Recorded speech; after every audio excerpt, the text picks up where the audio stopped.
ماشاء اللہ لا حول ولا قوة الا باللہ العلی العظیم۔ اعوذ باللہ من الشیطان الرجیم، بسم اللہ الرحمن الرحیم۔ الحمد للہ رب العالمین، والصلاة والسلام علی صاحب دعوت نبویہ وصولت الحیدریہ والعصمت الفاطمیہ والحلم الحسنیہ والشجاعت الحسینیہ والعبادت السجادیہ والمعاصر الباقریہ والعلوم القادمیہ والحجج رضویہ والجود التقویہ والنقاوت النقویہ والحیبت العسکریہ والغیبت الہیہ مولانا صاحب العصر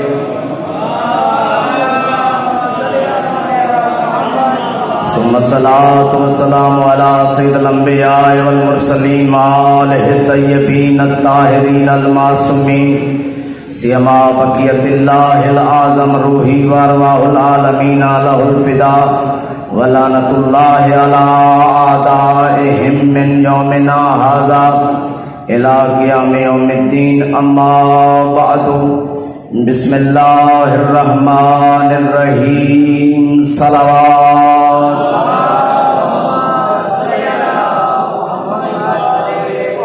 دعائے خالق اکبر آپ سب کا اس مقدس مقام پہ تشریف لانا اپنی بارگاہ میں قبول و منظور فرمائے۔ بانیان کا یہ صفیدہ بچھایا خارج اخراجات انتظام و انصرام مولا حسن علیہ السلام کے صدقے میں اللہ اپنی بارگاہ میں قبول و منظور فرمائے۔ صلوات پڑھیں بآواز بلند۔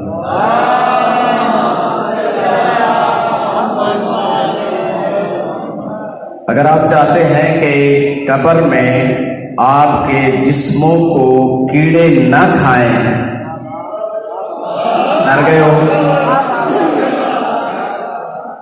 اگر آپ چاہتے ہیں کہ آپ کے بدن قبر میں بھی سلامت رہیں تو پھر ہر وقت علی علی کیا کریں۔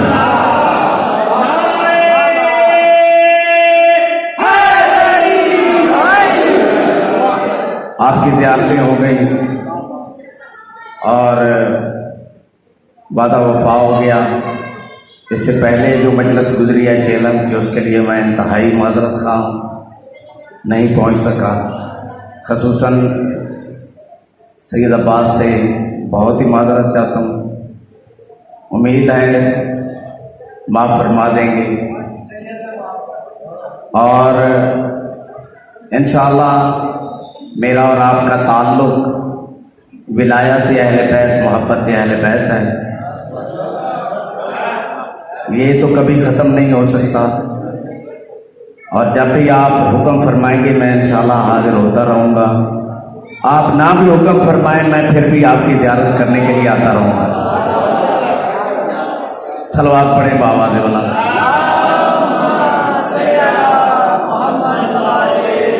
زیادہ دیر زحمت نہیں دینی، وقت کیونکہ ہاتھوں سے نکل گیا ہے، بہت وقت ہو گیا ہے۔ میں صرف اتنا عرض کرنا چاہتا ہوں کہ دین دو قوسین کے درمیان بند ہے، دین بریکٹ میں بند ہے۔ ایک قوس کا نام اشیر ہے اور دوسری قوس کا نام غدیر ہے۔ اشیر اور غدیر کے درمیان ہے دین۔ اشیر سے شروع ہوا، منظر عشیرتک الاقربین، اور غدیر پہ مکمل ہو گیا۔ غدیر کے بعد دین کی حفاظت کرنے والے آئے ہیں، دین مکمل ہے۔ شروع کہاں سے ہو رہا ہے؟ اشیر سے۔ وانذر عشیرتک الاقربین، ہے میرے حبیب اپنے قریبیوں کو بلا اور اعلان کر دے۔ پیغمبر نے اپنے قریبیوں کو بلایا، اور بلایا کہاں؟ حالانکہ پیغمبر کی اپنی حویلی ہے، اپنا گھر ہے، نہ اپنے گھر میں بلایا، نہ اپنی حویلی میں بلایا، نہ اپنی جاگیر میں بلایا۔ دین کی ابتدا بھی ابو طالب کے گھر سے ہو رہی ہے اور دین کی انتہا بھی ابو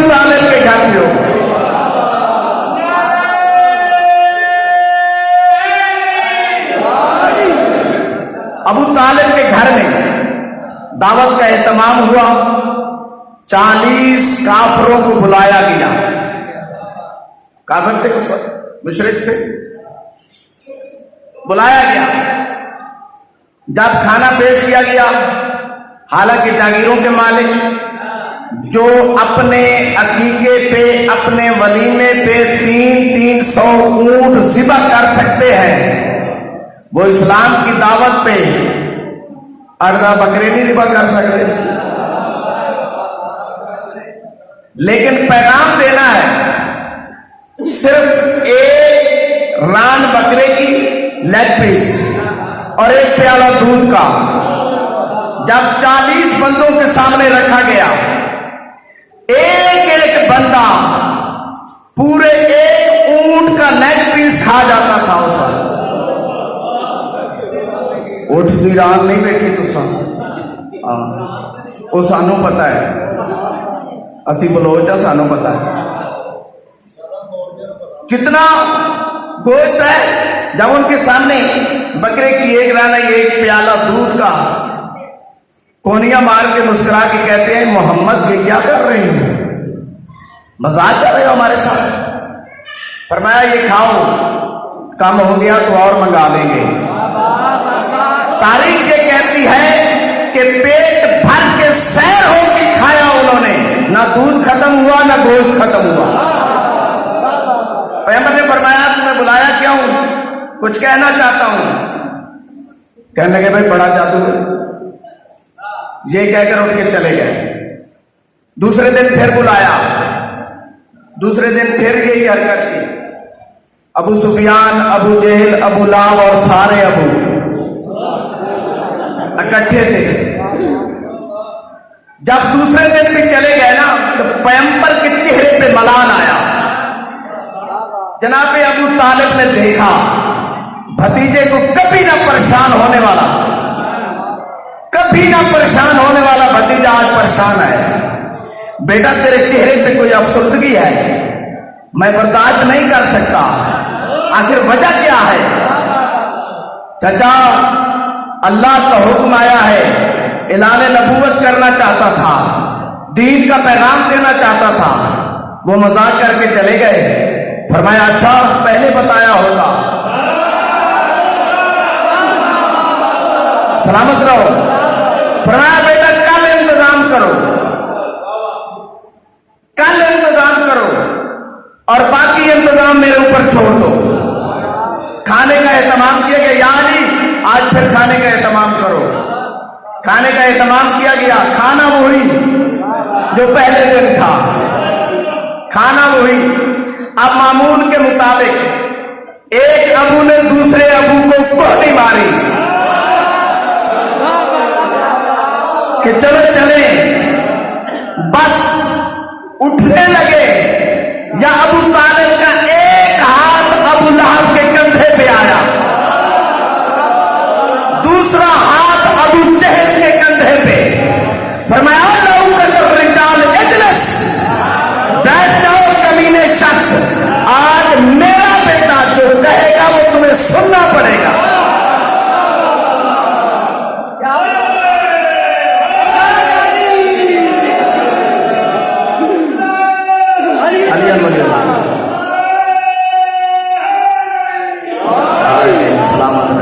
مولا تم سے دونوں ہاتھ جناب ابو طالب کے، ان کے کندھوں پہ. اب جرت نہیں ہے ایک جنبش کی بھی.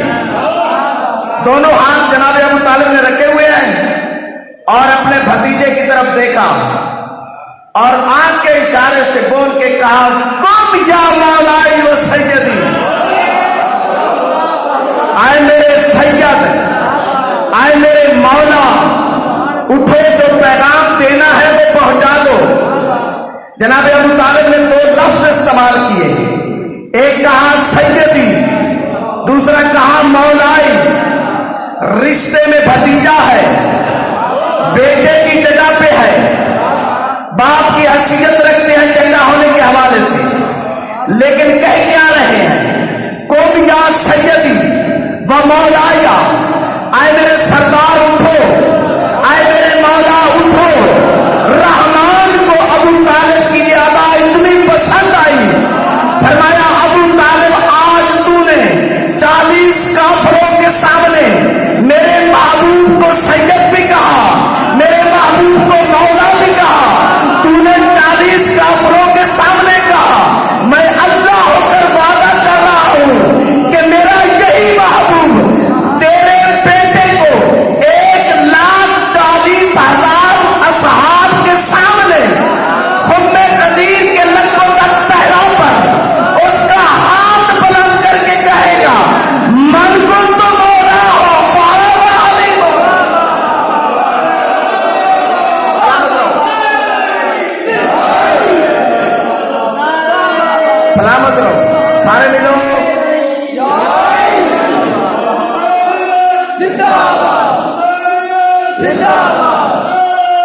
میرے نبی نے اعلان کیا، اعلان کرنے کے بعد اللہ کا پیغام پہنچایا، پیغام پہنچانے کے بعد پھر اہم اعلان کیا، فرمایا اس مشن میں، اس مقصد میں جو میرا ساتھ دے گا وہ میرا بھائی ہوگا، وہ میرا وزیر ہوگا، وہ میرا وسیع ہوگا، وہ میرا خلیفہ ہوگا۔ دعوت عام ہے، مخصوص نہیں کیا۔ فرمایا جو بھی میرا ساتھ دے گا، جو بھی ساتھ دے گا وہ میرا بھائی ہوگا، وہ میرا وزیر ہوگا، وہ میرا خلیفہ ہوگا، میرا وسیع ہوگا۔ اٹھا وہی جو وسیع تھا، اٹھا وہی جو خلیفہ تھا، اٹھا وہی جو وزیر تھا، اٹھا وہی جو بھائی تھا۔ آج لوگ اعتراض کرتے ہیں کہ یہ اذان ٹھیک نہیں ہے، اس میں علی ولی اللہ ہے، وسیع رسول اللہ ہے، وخلیفتہ بلا فصل ہے۔ یہ بلا فصل ٹھیک نہیں ہے، یہ دہشت گردی ہے۔ میں کہتا ہوں یہ دہشت گردی نہیں بلکہ یہ حقیقی اذان ہے، یہ دہشت گردی نہیں بلکہ 1400 سال پہلے جو دہشت گردی ہوئی تھی اس کے چہرے سے ہم نقاب اٹھاتے ہیں۔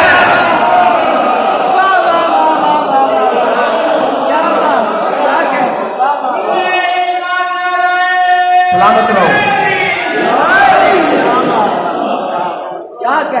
اعتراض ہوتا ہے کہ بلا فصل رسول غدیر میں، اسیر میں فرما رہے ہیں، اور میں نے کیوں کہا کہ دو قوسین میں بند ہے۔ جو اعلان میرے رسول نے دعوت ذوالعشیرہ میں کیا وہی اعلان غدیر میں کیا، بالکل وہی لفظ ہے۔ اس لیے میں نے کہا کہ قوسین میں بند ہے، علی ولی اللہ وسیع رسول اللہ ہے، وخلیفتہ بلا فصل پہ اعتراض ہے کہ ہمیں بلا فصل نہیں چاہیے۔ رسول فرماتے ہیں یہ بلا فصل ہے، یہ کہتا ہے ہمیں بلا فصل نہیں چاہیے۔ دو چار باتیں بتا دوں کہ یہ بلا فصل ہے کہاں۔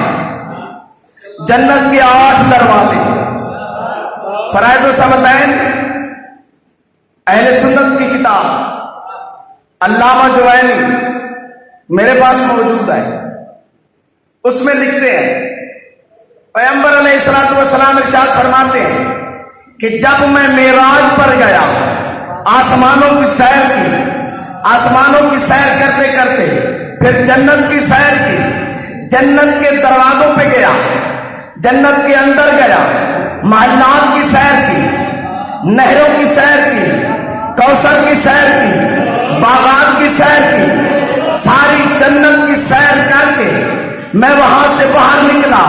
جب باہر نکلا تو جبریل نے کہا یا رسول اللہ جنت کے دروازوں پہ دیکھا تھا کیا لکھا ہوا تھا؟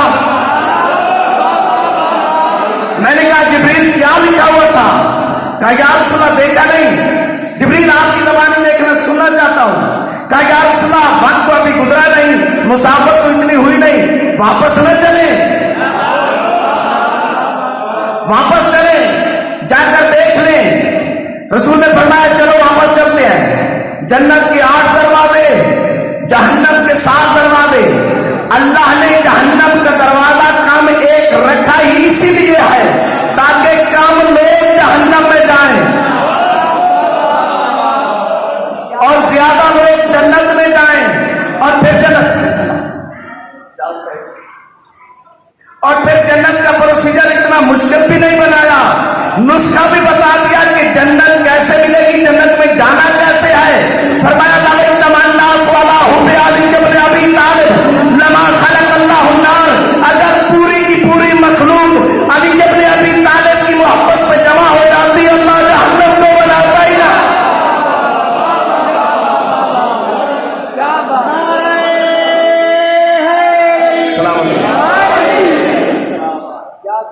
جنت کے دروازوں پہ کیا لکھا ہے؟ فرماتے ہیں جب پہلے دروازے پہ گیا یہی لکھا ہوا تھا لا الہ الا اللہ محمد رسول اللہ علی ولی اللہ۔ دوسرے دروازے پہ گیا اس میں بھی